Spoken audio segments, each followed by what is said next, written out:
So hey guys, welcome back to another video of perfect world and I hope कि तुम लोग बहुत ही ज्यादा अच्छे और मजे में होगे। वीडियो में आगे बढ़ने से पहले कहना चाहूंगी कि अगर इससे पहले का एपिसोड अभी तक चेकआउट नहीं किया है तो क्या कर रहे हो, पहले जाओ और जाके उसे देख लो, वरना यहाँ तुम्हें कुछ समझ नहीं आने वाला। और अगर तुमने देख लिया है तो बिना किसी देर के आज के इस वीडियो को शुरू करते हैं। सो होमीज, जैसा कि हमने लास्ट एपिसोड में देखा था जहाँ पे जो फॉरेन रियलम के जितने भी कल्टिवेटर्स थे, यहाँ पे ये सभी लोग आते साथ ही हमारे इस रियलम के जितने भी जीनियस कल्टिवेटर्स और जितने भी लोगों के पास वो इमॉर्टल सीड थी जिनकी लाइफ उसके साथ फ्यूज हो चुकी थी, उन्हें चुन चुन के मार रहे थे। और इस काम के लिए उन्होंने द एंशिएंट टॉर्टॉइस शेल का यूज किया था, जिसके चलते यहाँ जिससे भी टॉर्टॉइस शेल चुनता उन्हें यहाँ पे आके फाइट करना पड़ता। अब यहाँ पे हम देखते हैं कि जो फॉरेन रियलम के जितने भी लोग आते वो लोग बहुत बेरहमी के साथ इन लोगों को मारते हैं, जिसके बाद यहाँ शीहाओ के भाई को चुना जाता है कि तभी यहाँ पे उसके सटक जाती है। वो अपने भाई को वो जो सुप्रीम बीइंग बोन है उसे एक्टिवेट करने को कहता है, जिसके चलते इनकी ऑरा टेक्निकली बिल्कुल सेम हो जाती है। और अब शीहाओ अपने भाई की जगह मैदान में उतरता है और यहाँ हुआंग को देखते साथ ही सभी लोग उससे रिक्वेस्ट करने लगते हैं कि हुआंग चाहे जो हो जाए तुम्हें अपने कंपेनियंस का बदला लेना ही होगा। जो सुनकर शीहाओ कहने लगता है कि चिंता मत करो, मैं एक एक का बदला चुन चुन के लूंगा। और फिर शीहाओ आता है और अपने थंडर एम्परर के आर्मर को एक्टिवेट करता है और जिसके साथ ही सभी को चुनौतियां देते हुए कहता है कि अगर तुम सब भी आकर मुझसे फाइट करोगे ना तो भी मैं तुम्हारी जनरेशन के हर एक बंदे को चुन चुन के मारूंगा। आई नो रिकैप थोड़ा लंबा था, लेकिन जो गूज़बम्प मोमेंट्स तुम्हें आगे आने वाले हैं ना उसके लिए छोटू सा रिकैप तो चलता है। आर्यम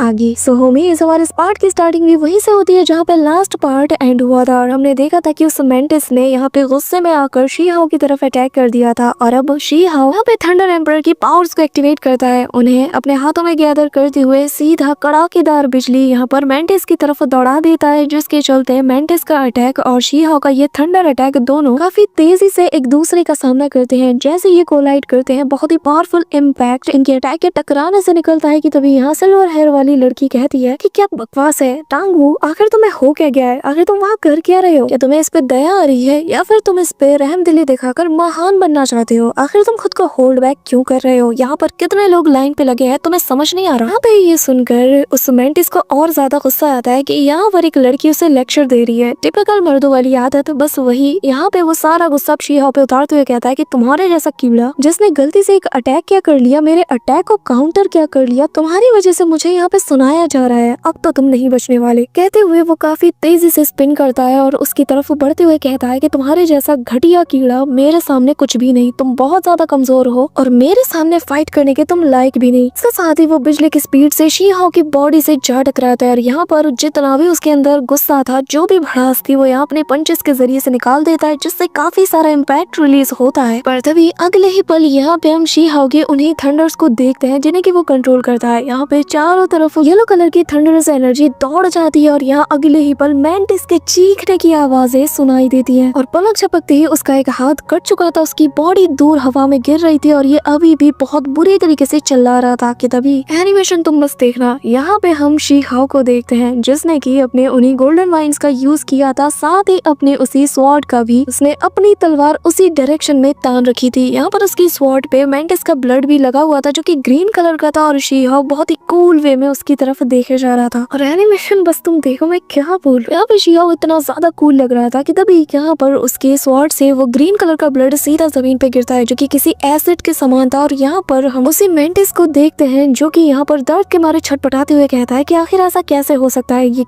कीड़ा मेरे हाथ को कैसे काट पाया। लेकिन यहाँ पे वो समझ चाहता है कि वो अपने हाथ को रीग्रो नहीं कर सकता, तो वो यहाँ पे 9-2-11 होने की कोशिश करता है कि तभी यहाँ पे शीहाओ उसकी तरफ देखते हुए कहता है कि तुम्हें क्या लगता है कि आखिर तुम कर क्या रहे हो, कहाँ भाग रहे हो। ये कहते हुए शीहाओ इमीडिएटली यहाँ से डिसअपीयर होता है और बिल्कुल ठीक उसके पीछे जाके अपीयर होता है, जो देखकर मेंटिस पूरी तरीके से शॉक्ड हो चुका था। यहाँ पे हम शीहाओ को देखते हैं जो कि तेजी से इसके सामने आ जाता है और आते साथ ही अपनी उन्हीं गोल्डन वाइन्स को वो सिंगल इशारे से अनलीश करता है जो कि किसी टेंटिकल्स की तरह यहाँ पर चारों डायरेक्शन फैलने लगती है और मेंटिस की तरफ बढ़ती है। और बेचारा मेंटिस यहाँ पे बाप बाप कहते हुए चिल्लाते हुए दौड़ रहा था कि तभी यहाँ पे शीहाओ के वो वाइन्स आकर ना इसके पैरों को जकड़ लेती है और ये इतनी बुरी तरीके से चीख मारता है डर के मारे, जो सुन के ना मजा आ गया। लिटरली वो इस हद तक खौफ में पहुंच चुका था। वो भी क्यों ना, क्योंकि जब बात रूथलेस की आती है तो शीहाओ खुद को जरा भी होल्ड नहीं करता। यहाँ पे उसके वाइन से सीधा इसके गले को जकड़ देती है और यहाँ पे किसी भूखे शिकारी की तरह शीहाओ अपने शिकार को अपनी ओर खींचता है, जिसके चलते इसके टेंटिकल जिसने कि इसके बाकी के बॉडी पार्ट्स को भी कवर कर लिया था ऐसी खींच मारती है ना कि इसकी हड्डी पसली ऐसे बराबर यहाँ पर करते हुए शीहाओ ने खींचने लगता है, जो देखते साथ ही यहाँ पर जो पर्पल सन का डिसाइपल था यानी उसका फॉलोवर, वो यहाँ आंसुओं से उसकी तरफ देख रहा था। सभी की निगाहें शीहाओ पे थमी थी कि तभी यहाँ पे ग्रैंड एल्डर अपनी मुट्ठी टाइट करते हैं और कहने लगते हैं कि हम ही जीतेंगे, मुझे पूरा यकीन है कि हम जीतेंगे। जिसके बाद हम शीहाओ को देखते हैं जिसकी आंख में फुल किलिंग इंटेंट था और वो कहता है कि अब मैं तुम्हें मौत का मजा चखाता हूँ। ये कहते हुए शीहाओ जैसे ही उन वाइन्स को थोड़ा सा पुल करता है, यहाँ पे लिटरली वो उसे बीच से फाड़ के रख देता है। उसकी बॉडी से उसका वो ग्रीन कलर का ब्लड जो भी था वो ऐसे निकलने लगता है और शीहाओ उसके बीच से ऐसे नजर आ रहा था। सभी लोग ये देख के दंग रह जाते हैं और फॉरेन रियलम को तो यकीन नहीं होता कि मेंटिस यानी कि तांगो, जिसके इंडिस्ट्रक्टेबल बॉडी के बारे में सभी लोग श्योर थे, यहाँ पर उसे इंडिस्ट्रक्टेबल गोल्डन बॉडी को ही शीहाओ ने तोड़ के रख दिया था। वो एल्डर भी कहने लगता है कि इसकी गोल्डन बॉडी, उसे तो इस लड़के ने सिर्फ अपने हाथों से ही टुकड़े टुकड़े कर दिए, वो भी सिंगल मूव में ही। यहाँ पे हम देखते हैं कि मेंटिस की बॉडी जमीन पे गिर रही थी कि तभी यहाँ पर वो अपने एंसेस्ट्रल ब्लड की पावर का यूज करता है और यहाँ एक अटैक को प्रिपेयर करता है। लेकिन तभी वो शीहाओ की तरफ उस अटैक को थ्रो करने की बजाय यहाँ पर उस ब्लड को सीधा अपने मुंह में डालता है और यहाँ पर अपनी बॉडी को रिकवर करते हुए कहने लगता है कि तुमने मेरी दाव बॉडी को रून किया है, तुमने इसे खराब किया है, अब तुम्हें इसकी भारी कीमत तो चुकानी ही पड़ेगी। सिर्फ यही नहीं, तुमने मेरी उस इंडिस्ट्रक्टेबल गोल्डन बॉडी को भी डिस्ट्रॉय कर दिया, मैं तुम्हें कैसे जाने दे सकता हूँ। इसी के साथ यहाँ पे वो अपनी पावर्स को अनलीश करता है और कहता है कि मैं तब तक यहाँ पे हार नहीं मानने वाला, तब तक यहाँ पर चैन की सांस नहीं लेने वाला, जब तक हम में से कोई एक मारा ना जाए। तो ना तुमने और यहाँ मौजूद सभी लोग इस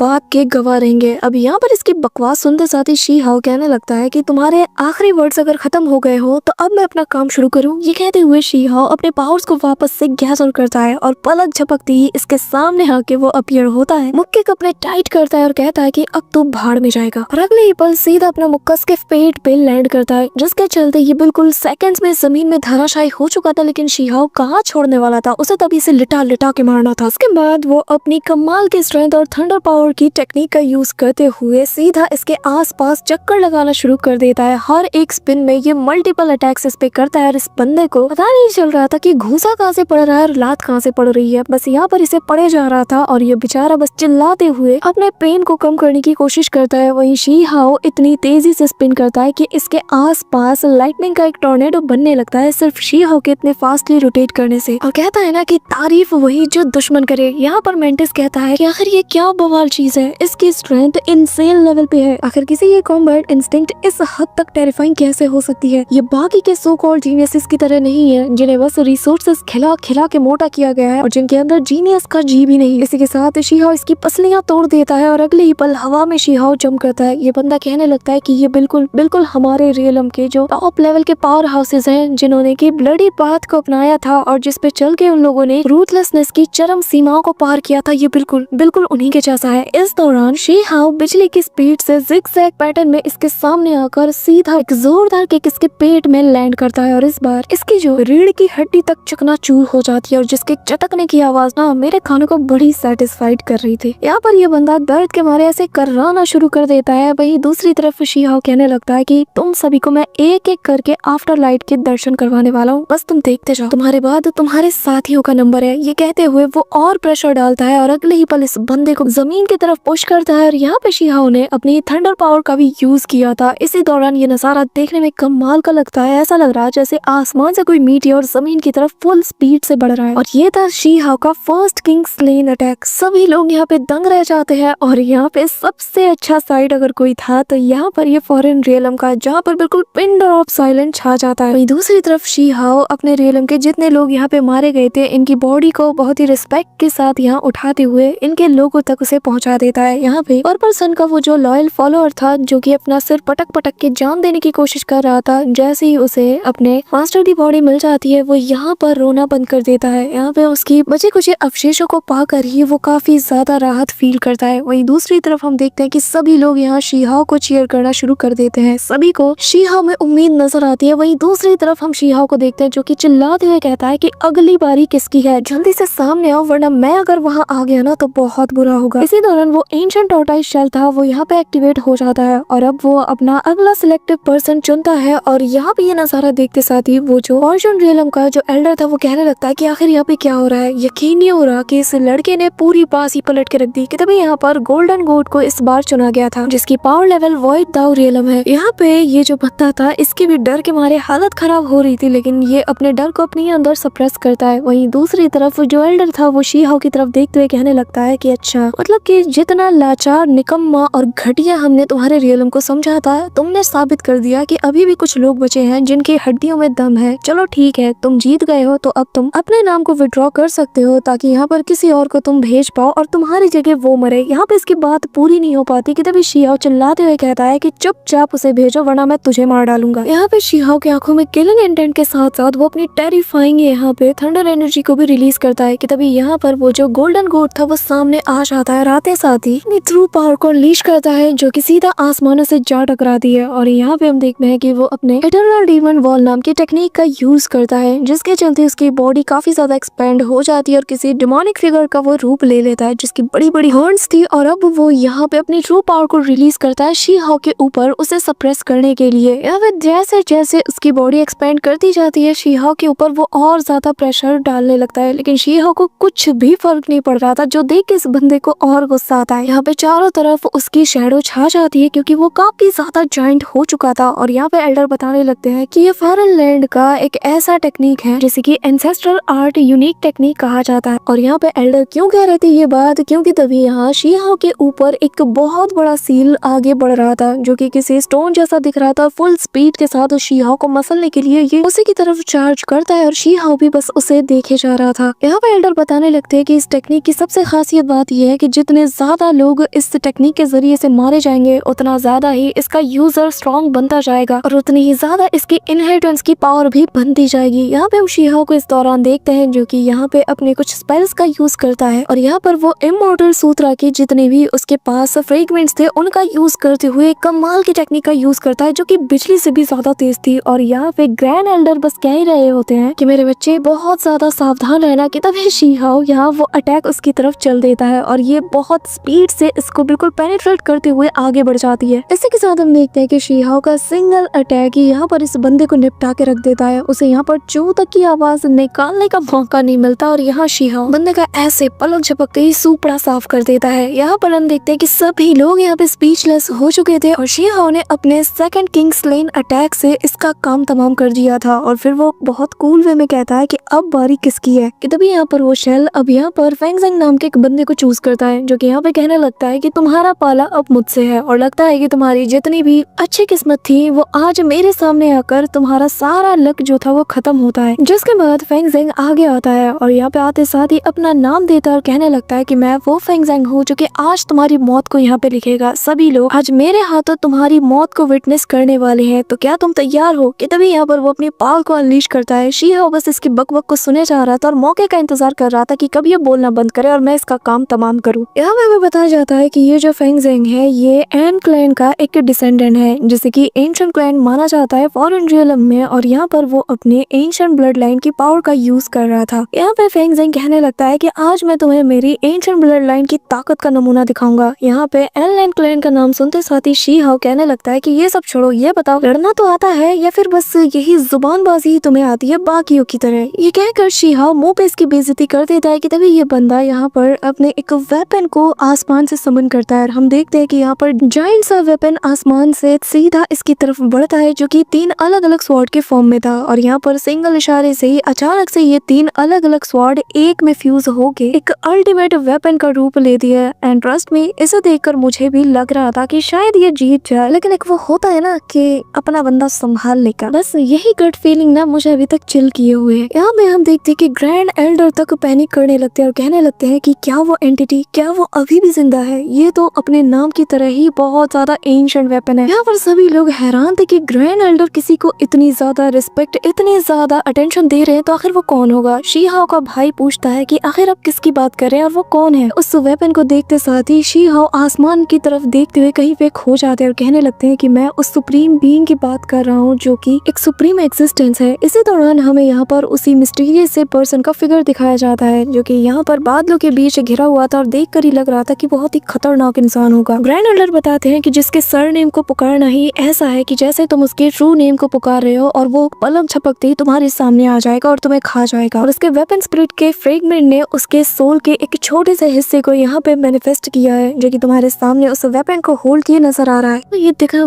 यहाँ पे वाकई में ये बंदा दिखने में काफी ज्यादा माइटी लग रहा था। और यहाँ ग्रैंड एल्डर बताने लगते हैं कि इसकी स्वॉर्ड की जो स्ट्राइक होती है ना, वो इतनी ज्यादा पावरफुल है कि बस कुछ ही गिने चुने लोग हैं जो कि इसके स्वॉर्ड स्लैश को काउंटर कर पाए, या फिर मुश्किल है कि शायद ही कोई काउंटर कर पाए। और ऐसे ब्लड लाइन वाले बंदे की थोड़ी सी ब्लड लाइन को पोजेस कर पाना ही काफी ज्यादा शॉकिंग और टेरिफाइंग है। इस दौरान हम शी-हाओ को देखते हैं जहाँ पे जो कि उस कंबाइंड वेपन की तरफ देखता है जिसने की अब एक स्पेयर का रूप ले लिया था। और इसे देखते साथ ही शी-हाओ को कुछ रिकॉल होता है। वो यहाँ पर कहने लगता है कि न जाने क्यों मुझे ये जो स्पेयर है ये काफी ज्यादा फेमिलियर लग रहा है, आखिर मैंने इसे कहाँ देखा था। और तभी वो यहाँ पर अपनी मेमोरीज को वापस से रिवाइंड करने लगता है और तभी इसे याद आता है कि हाँ, उसने तो ये हेवनली हॉर्न एंड किंग के मेमोरीज में देखा था जहाँ पर ऐसे ही जायंट से स्पेयर ने उसे स्टैब करके उसकी जान ले ली थी। यहाँ पे शी-हाओ को जैसे ये याद आता है उसे और ज्यादा गुस्सा आता है और वो रिपीट करते हुए कहता है कि हाँ, ये वही था, मुझे कोई शक नहीं। इस दौरान यहाँ पर जो फेंग ज़ेंग था वो यहाँ पे चुपचाप शी-हाओ को देखा जा रहा था और शी-हाओ अपने पावर्स को गैदर करता है, मुक्के को टाइट करता है और पूरी तरीके से प्रिपेयर होते हुए कहता है कि इससे फर्क नहीं पड़ता कि तुम्हारे पास उस ब्लड लाइन की थोड़ी पावर है या पूरी, अगर वो पूरा का पूरा इंसान भी अगर आज आ जाता ना तो मैं उसके साथ ही तुम्हें यहाँ पे मसल के रख देता। तुम हो या फिर तुम्हारा पूरा का पूरा एनलैंड क्लैन ही क्यों ना हो, मैं सभी को यहाँ पे मसल के रख दूंगा। यहाँ पे शी-हाओ की बातों को सुनकर वो जो बंदा था फेंग ज़ेंग वो कहने लगता है कि आखिर तुम्हारी हिम्मत कैसे हुई एनलैंड क्लैन के बारे में इतनी बकवास करने की, तुमने आखिर हमें समझ के क्या रखा है। हाँ, अब तो तुमने मुझे बहुत गुस्सा दिला दिया, मैं तुम्हें छोड़ने नहीं वाला और इस बेइज्जती का बदला मैं तुम्हारी जान से अदा करूंगा। यहाँ पे ये कहते साथ ही वो अपने अटैक को प्रिपेयर करता है और यहाँ पे शी-हाओ कहने लगता है कि एनलैंड क्लैन कितनी बार बोलोगे, इतना ज्यादा दूसरों के नाम पे क्यों चल रहे हो, तुम्हारा तो सरनेम भी एनलैंड नहीं है, तो आखिर तुम दूसरों के नाम पर इतना ज्यादा प्राउड फील कैसे कर सकते हो। एटलीस्ट मैं यहाँ पर अपने दम पर उन्हें ललकारने का दम रखता हूँ, तुम्हारी तरह एटलीस्ट मैं यहाँ दूसरों के नाम पर उछल नहीं रहा और ना ही धमकियां दे रहा हूँ। बताओ आखिर दूसरों के नाम पर उछलते हुए तुम्हें कौन सा प्राउड फील हो रहा है, या तुम्हारा सरनेम इतना लो है कि तुम उसका नाम भी यहाँ मेंशन नहीं करना चाहते। यहाँ पे शी-हाओ की बातों से ही पता चल रहा था कि वो बहुत बुरी तरीके से इसे रोस्ट कर रहा है, जिसके चलते यहाँ पर फेंग ज़ेंग भी काफी ज्यादा गुस्से में आ जाता है और कहने लगता है कि अपनी बकवास बंद करो। और फिर वो एनलैंड क्लैन के एंसेस्ट्रल आर्ट का यूज करता है और 10,000 पियर्सिंग स्वॉर्ड नाम के अटैक का वो यूज करता है। और हम देखते हैं कि अगले ही पल यहाँ पर 10,000 जो स्पेयर्स है वो तेजी से शी-हाओ की तरफ बढ़ती है और ये दिखने में काफी ज्यादा कमाल का लग रहा था एनिमेशन में। शी-हाओ जो कि बस एक नजर इन्हें देखता है और अगले ही पल यहाँ पर वो अपनी थंडरस एनर्जी का यूज करते हुए यहाँ पर वो अपने सामने एक शील्ड को प्रिपेयर करता है जो कि प्योर थंडर एनर्जी से बनी हुई थी, जिसके चलते यहाँ पर सारे के सारे स्पेयर इससे टकराते हैं और एक एक करके सभी रिपेल हो जाते हैं। और अगले ही पल शी-हाओ ने इन 10,000 स्पेयर्स का बिल्कुल सोपड़ा साफ कर दिया था, जो देखकर यहाँ पर फेंग ज़ेंग के भी होश उड़ चुके थे और शी-हाओ उसके सामने खड़ा था जिसे एक खरोच तक नहीं आई थी। और वो यहाँ पे इसका मजाक उड़ाते हुए कहने लगता है कि क्या यही तुम्हारी वो सो कॉल्ड एनलैंड क्लैन की ट्रू ब्लड पावर है, इसके दम पे तुम इतनी ज्यादा हवा भर रहे थे। हाँ, अगर यहाँ पर एक ट्रू प्योर ब्लड का एनलैंड क्लैन का मेंबर होता ना